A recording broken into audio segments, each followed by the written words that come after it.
En el día de hoy voy a estar hablando del tono La mayor y los diferentes adornos para pasar de un acorde a otro. Por favor, suscríbanse a mi canal, denle like, compartan. Les agradezco mucho su apoyo.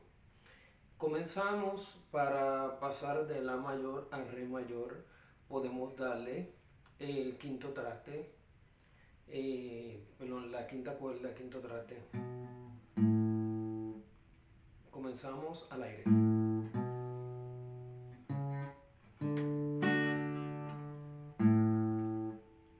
Quinta cuerda al aire, segundo traste, luego cuarto traste y luego la cuarta cuerda al aire.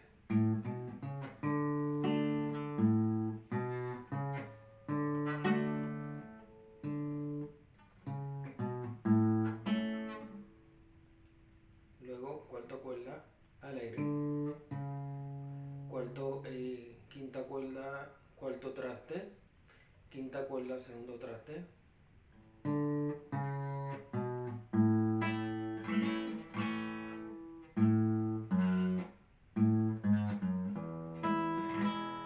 Sería quinta cuerda al aire, cuarto traste, sexta cuerda, segunda, segundo traste, sexta cuerda.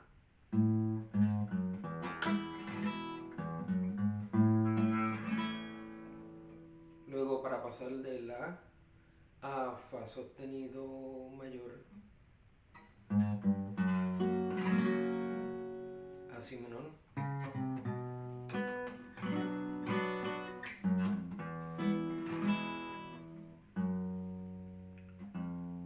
sería sexta cuerda, segundo traste, sexta cuerda, primer traste.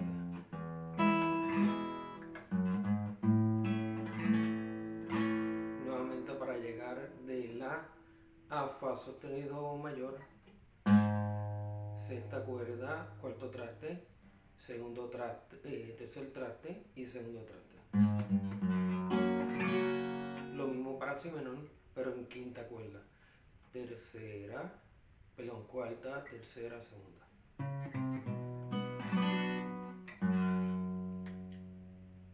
Sería sexta cuerda, segundo traste, sexta cuerda, primer traste y mi.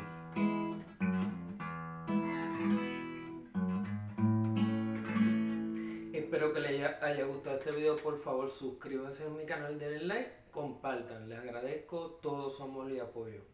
Que tengan excelente día. Gracias.